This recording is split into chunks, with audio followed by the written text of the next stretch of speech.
Hey,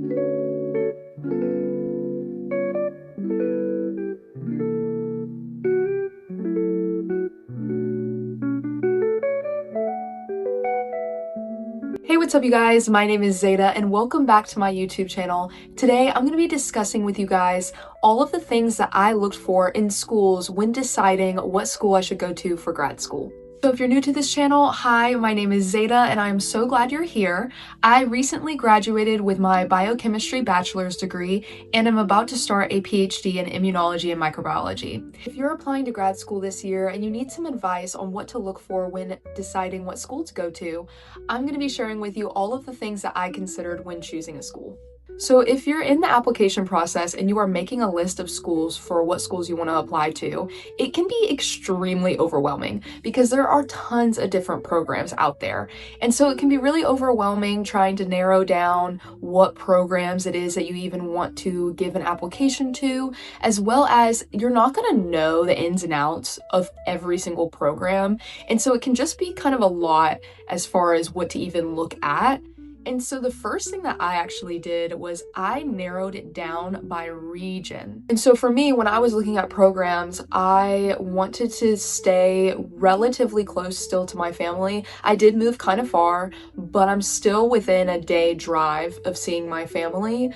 And so I wanted to stay around the same region in which I grew up. You may be somebody who wants to move completely across the country or maybe even to another country.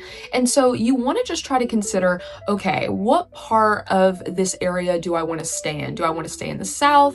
Do I want to maybe move to the West Coast? Just try to think overall what kind of area that you want to live in, and then that way you'll already narrow down some programs as far as what are the best programs in that area that you should be looking at and considering.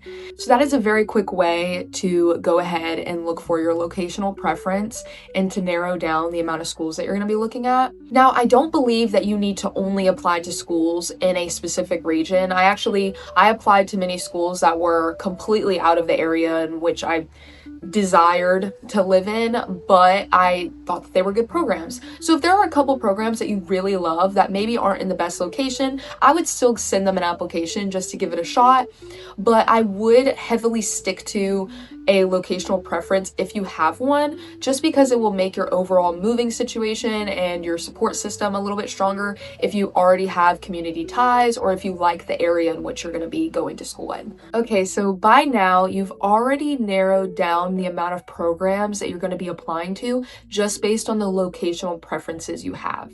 And so then that will shorten the amount of time you're going to need to spend looking into all of these programs because now you'll have less programs to look at. So now that you kind of have an idea of where you would like to live and what kind of programs are in that area, you're going to want to really start heavy doing some research into the specifics of each program. And so when you are researching these programs and trying to figure out what to look for, the first thing that I looked for was what kind of research were the faculty doing in that program? Because a program can be amazing, but if there are no faculty doing any type of research that interests you, then it's a waste of your time and you're not going to enjoy that program, even if the program is actually really good. So most of the time, the first thing that I did whenever I looked at a program was I immediately went to their list of faculty and I started briefly skimming over what were the types of topics that they studied,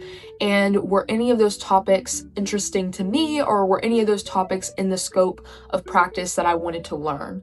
And so at this point, if you don't have a formal system on how you're organizing your schools, I would start at this point. What I did was I made a Google Doc where I titled each school that I was looking at, and I made some brief bullet point notes on the types of things that I saw when I was looking at that program. And this is where I would list the faculty and the sort of topics that are being studied. And so when you are looking at programs, you want to get a broad idea of what the school mostly studies, and that way you can see if you would be a good fit for that program. All right, by this point, you might already have a pretty short list. I would say you might have anywhere between 5 to 10 programs, depending on how many you plan to apply to or look at. At this point, if you've done a locational preference kind of filter and then you do a deep dive through all the different research areas. And if there's something highly specific you want to study, you might have a shorter list of schools that you're going to be looking at. This is where I'm going to tell you that you need to look at the financial side of things when it comes to this program. I know a lot of people, whenever they're talking about applying to grad school, they only focus on what is it that you want to study and what's the best program for that. And yes, it's very important for you to go to a program where you are going to get a very good education and you are going to get research that you enjoy. Those are extremely important. But you know what's also important? Being able to pay your bills, being able to eat. It becomes 10 times harder being a graduate student if you cannot afford to live. And so I think this is extremely important to consider when you are going somewhere for graduate school. Okay, so what do I mean by looking at the financial side of things? You are going to want to look at, is this program funded? Now, if you're applying to PhD programs, which is what I applied to, you're going to want to look at programs that are fully funded. Then you are going to want to look at, how does the funding actually break down? Where is the funding coming from? Is it coming from the NIH? Is it coming from NSF? Is it coming from like other departments within the school? You want to know exactly where that money is coming from, and you also want to know, is that money promised? You don't want to end up in a situation where you are 2 years into a program and you lose all your funding and suddenly you're trying to figure out how you're going to finish your PhD. And so you're going to want to really consider how the school plans to pay you and if they even plan to pay you. That's why I say you should look at funded programs. It makes it a lot easier when you're not having to work a full-time job to support your life while also getting a PhD. It's a lot better if you were to apply to a funded PhD program. You don't have to do that if you don't want to, but that's just my advice. Now, if you're in fields where they don't offer fully funded programs, if you're either getting a master's or if you're getting a PhD that's in a different discipline that maybe the funding isn't there for it, I would consider looking into what are some scholarship opportunities or what are other opportunities that you can try to get in order to help you finance this degree. Because at the end of the day, you want to enjoy your life. You do not want to be extremely stressed out on how you're going to eat. And we're really going to want to consider how you are going to survive financially throughout your graduate degree. Now, if you're having to pay for this degree, you're obviously going to want to consider what's the cost of tuition, what is the cost for attendance, and all of those factors. Now, if you're applying to a fully funded PhD program, those things would be covered for you. But what you really want to think about, especially if you are getting a stipend, so if you are in a fully funded PhD program or are looking to apply to fully funded PhD programs, you will usually get a stipend that is supposed to support your cost of living. In exchange, you're not supposed to work a job. At least for me, like I signed a contract where I'm not allowed to work another job because they pay me a stipend every month to live off of. Now, you're going to want to look at the cost of living in that area. A lot of those stipends stretch depending on where you live. And so this is where you're going to want to look up in the region, what is the average cost of living in that area? So say if you're applying to a school in New York City, you're going to want to look up online, what is the average cost of living in New York City? And look at some of the apartments. Look at where you would be living. What does the average person spend in that city?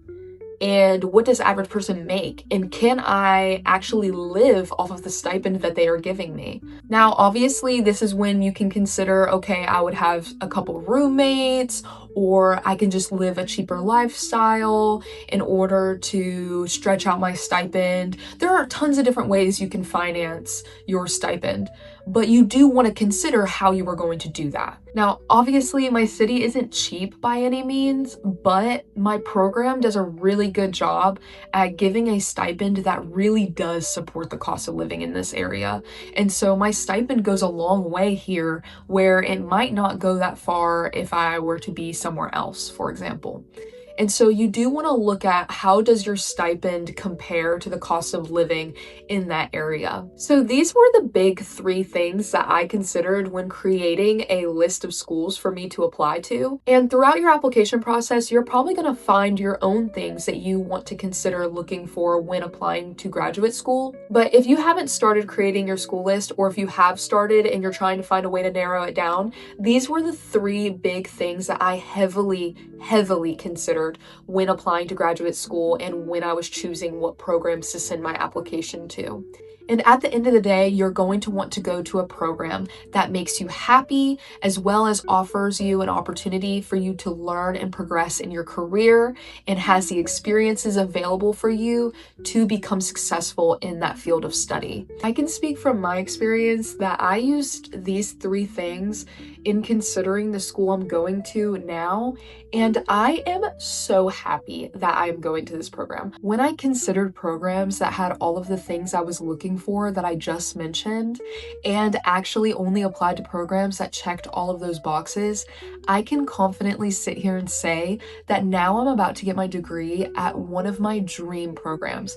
And I honestly could not be more excited and happy to be able to go to a program that truly supports all of the things that I was looking for. And you don't want to end up in a program where you do not feel that level of excitement and happiness at knowing you are in the right place and at a place that you truly want to be at. And so with all that being said, good luck on your application and consider a few of these things that I went over in this video, and I wish you the best of luck.